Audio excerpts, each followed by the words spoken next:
नई लाशें बिछाने के लिए गड़े मुर्दे उखाड़ दिए। संजय राउत ने जैसे ही राज्यसभा में ये लाइन कही, तमाम अखबारों में ये लाइन सुर्खियां बन गई। और जो कुछ भी महाराष्ट्र में पिछले कुछ दिनों में हुआ है, खासतौर से नागपुर में, संजय राउत ने उस हिंसा को लेकर के बीजेपी की 3 मिनट के भाषण में बखियां उधेड़ कर रख दी। चाहे वो केंद्र में बैठे देश के गृह मंत्री अमित शाह हो, गृह मंत्रालय हो, या फिर महाराष्ट्र में देवेंद्र फडणवीस जिनके अंदर गृह मंत्रालय आता हो, महाराष्ट्र से लेकर दिल्ली तक इस 3 मिनट के भाषण में संजय राउत ने बीजेपी को ऐसा सुनाया कि शायद एक एक लाइन अभी तक बीजेपी के नेताओं के कानों में गूंज रही होगी। क्या कुछ कहा है संजय राउत ने, उस पर तो हम चर्चा करेंगे ही, सुनाएंगे भी, और साथ ही साथ बीजेपी को ये बातें किस कदर बुरी लग गई हैं वो भी आपको बताएंगे। नमस्कार दोस्तों, मेरा नाम मनीष कुमार सिंह है और आप देख रहे हैं 4 PM महाराष्ट्र। दोस्तों, सबसे पहले शुरुआत करेंगे वीडियो की संजय राउत के उस बयान से जो कि सोशल मीडिया पर वायरल भी है, और साथ ही साथ एक एक बात जो उन्होंने कही है वो बीजेपी के नेताओं के कान में गूंज रही है। सुनिए। कुछ सालों से इस देश को पुलिस स्टेट बना दिया है, पुलिस स्टेट, और उनका काम क्या है कि विरोधियों को कमजोर करना, पॉलिटिकल पार्टियों को तोड़ना। यह गृह मंत्रालय का काम है हर जगह। एमपी विधायक उनको खरीदने के लिए पुलिस की मदद देना। अगर ये हो जाएगा तो जो असली काम है गृह मंत्रालय का, लॉ एंड ऑर्डर, देश को एक रखना, सुरक्षा रखना, एक मणिपुर कल तक जल रहा था, लेकिन अब महाराष्ट्र को भी जला दिया, महाराष्ट्र को जला दिया। नई लाशें बिछाने के लिए गड़े मुर्दे आपने उखाड़ दिए, नई लाशें बिछाने के लिए आपने गड़े मुर्दे उखाड़ दिए, और वो भी औरंगजेब के नाम पर। 300 साल में नागपुर में कभी दंगा नहीं हुआ था, इतिहास है नागपुर का। 300 साल में कभी नागपुर में दंगा नहीं हुआ था। नागपुर जैसे शहर में अगर दंगा होता है, और वो भी हमारे महाराष्ट्र के मुख्यमंत्री के विधानसभा क्षेत्र में, अरे मैं ये कहना चाहता हूं, अगर आपको औरंगजेब का कबर तोड़ना है तो बेशक तोड़िए। आपको किसने रोका? आपकी सरकार है, केंद्र में और महाराष्ट्र में आपकी सरकार है, गृह मंत्री आपके हैं, महाराष्ट्र में मुख्यमंत्री आपके हैं। आप जाइए, हाथ में फावड़ा विवड़ा लेकर उधर जाइए और तोड़ दीजिए।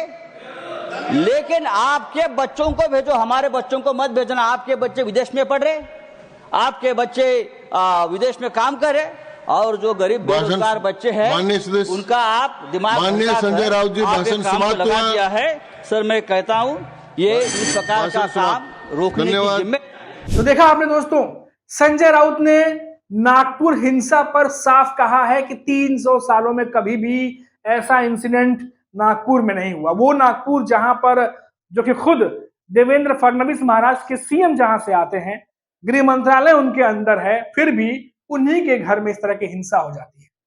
संजय राउत ने साफ तौर पर गृह मंत्रालय को दोषी ठहराया है और कहा है कि जो कुछ भी हो रहा है वो बिल्कुल भी ठीक नहीं है।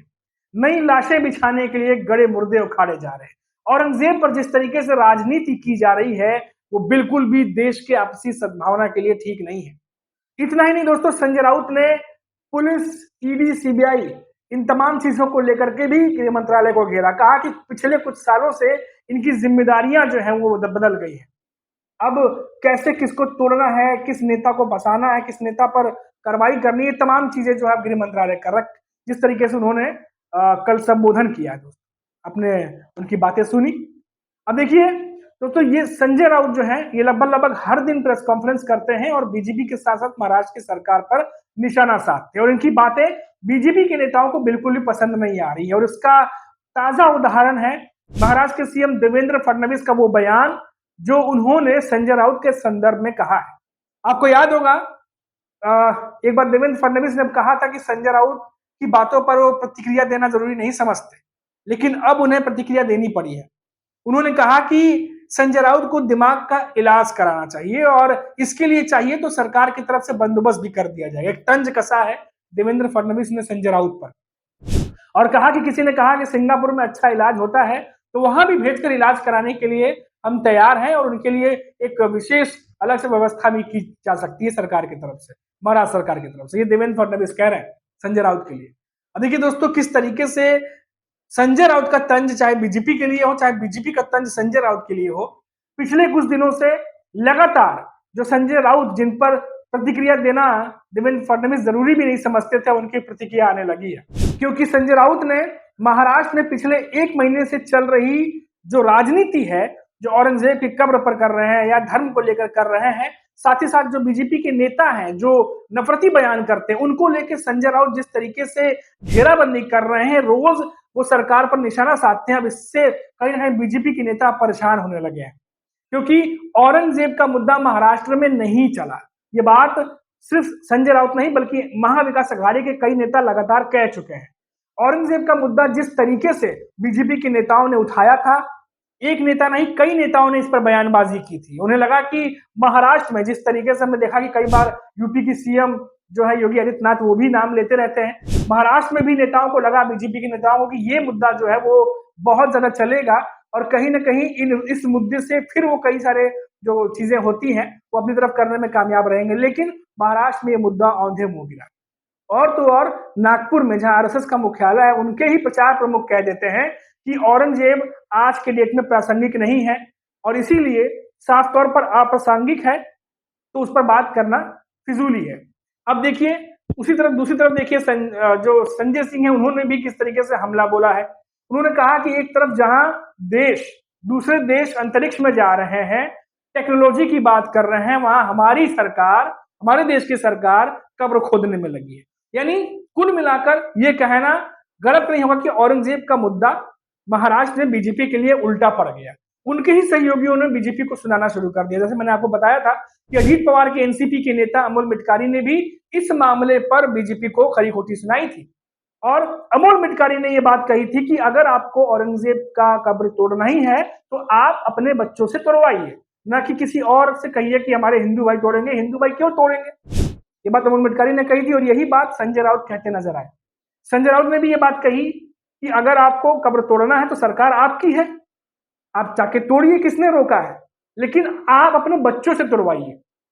लेकिन आपके बच्चे फॉरेन में पढ़ रहे हैं, बाहर पढ़ रहे हैं, लेकिन जो आम जनता है उनको उस तरीके से भड़काना सही नहीं है। तो जो अपोजिशन है दोस्तों, उन्होंने जिस तरीके से घेराबंदी की है, जिस तरीके से बीजेपी पे हमला बोला है, अब बीजेपी को भी ये समझ में आ गया है कि औरंगजेब का मुद्दा छोड़ने में ही भलाई है। और इसीलिए शायद पिछले कुछ दिनों से हमने देखा कि देवेंद्र फडणवीस औरंगजेब के मुद्दे पर अब बयानबाजी नहीं कर रहे। पिछले वो बयानबाजी कर रहे थे, अब देवेंद्र फडणवीस राजधर्म की बातें कर रहे हैं, अपने नेताओं को भड़काऊ भाषण देने से बचने के लिए कह रहे हैं और आपसी सद्भाव की बात कर रहे हैं। लेकिन ठीक आज से 8 दिन 10 दिन पहले अगर आप देखिए महाराष्ट्र के जितने भी पब्लिकेशंस हैं, न्यूज पब्लिकेशंस में जाके देखिए कि बीजेपी के नेताओं ने क्या कुछ बयानबाजी की थी, किस तरीके से बयानबाजी की थी और उन्हें रोकने के लिए सरकार की तरफ से कोई कदम भी नहीं उठाया गया। लगातार ये बातें हो रही थी कि भड़काऊ भाषण देने वालों पर कार्रवाई की जाए, भड़काऊ भाषण देने वालों को रोका जाए, लेकिन कुछ भी नहीं किया गया। और अब जब संजय राउत ने राज्यसभा में जाकर के जब गृह मंत्रालय में पूरा ठीकरा फोड़ा है, गृह मंत्रालय को घेरा है और इन तमाम मुद्दों पर कहा कि गृह मंत्रालय अपना काम जो है वो नहीं कर रहा, अब बाकी चीजें जो है सत्ता में कैसे बना रहा जाए, उसको लेकर जिस तरीके से दुरुपयोग हो रहा है तमाम एजेंसीज का, उस पर जिस तरीके से निशाना साधा है, जाहिर तौर पर क्योंकि सार्वजनिक मंच पर एक सदन में इस तरीके से सबके सामने इन चीजों को उजागर करना बिल्कुल भी ना ही देश के गृह मंत्री अमित शाह को अच्छा लगा होगा, ना ही महाराष्ट्र के सीएम देवेंद्र फडणवीस को अच्छा लगा होगा, क्योंकि गृह मंत्रालय इन्हीं दोनों नेताओं के अंदर है। महाराष्ट्र का गृह मंत्रालय देवेंद्र फडणवीस के अंतर्गत आता है और अमित शाह के आगे देश का गृह मंत्रालय आता है। और संजय राउत की इन्हीं बातों को सोशल मीडिया पर लगातार वायरल किया जा रहा है या वायरल हो रहा है, लोग देख रहे हैं, इसीलिए इस बात पर चर्चा करनी जरूरी थी। और महाराष्ट्र के परिप्रेक्ष्य में देखिए तो हम पहले भी कह चुके हैं कि यहाँ किसानों की बात अब नहीं हो रही है, किसानों का जो मुद्दे हैं उस पर चर्चा नहीं हो रही है। महिला जो लाडली बहन योजना थी उसके तहत कितनी महिलाओं को बाहर कर दिया गया, उस पर चर्चा नहीं हो रही है। महाराष्ट्र सरकार पर 9 लाख करोड़ से भी ज्यादा का जो लोन है उस पर चर्चा नहीं हो रही है, उस पर बात नहीं हो रही है, क्योंकि इन्हीं मुद्दों पर जो है ध्यान केंद्रित किया गया है, इन्हीं मुद्दों को उछाला जा रहा है, इन्हीं मुद्दों पर बात हो रही है। क्योंकि जाहिर तौर पर जैसा कि पहले भी महाविकास अघाड़ी के नेता कह चुके हैं कि जवाबदेही से बचने के लिए इस तरह का माहौल तैयार किया जा रहा है। तो अब देखिए दोस्तों, जाहिर तौर पर जवाबदेही से बचने के लिए किया जाए या कुछ और एजेंडा हो वो तो नहीं कह सकते, लेकिन इतना जरूर है कि जिस तरीके से महाविकास आघाड़ी के नेता जो है जिस तरीके से अभी संजय राउत का हमने भाषण देखा, जिस तरीके से उन्होंने बोला है, इसी तरीके से महाराष्ट्र में लगातार जो है कई नेता दे रहे हैं संबोधन, और ऐसा लग रहा है कि अब जो है बीजेपी औरंगजेब के मामले को कहीं ना कहीं महाराष्ट्र में अब उस तरीके से तूल नहीं दे रही जैसा पहले दे रही थी। तो अब देखते हैं आने वाले समय में क्या ये मामला ठंडा पड़ता है या बढ़ता है, वो तो बात की बात होगी। फिलहाल जो हम बात कर रहे थे संजय राउत के संबोधन की, अब बीजेपी के नेताओं को बिल्कुल भी वो पसंद नहीं आया होगा जाहिर तौर पर जिस तरह की बातें वो बोली है। अभी के लिए इतना ही, आप देखते रहिए 4 PM महाराष्ट्र। नमस्कार।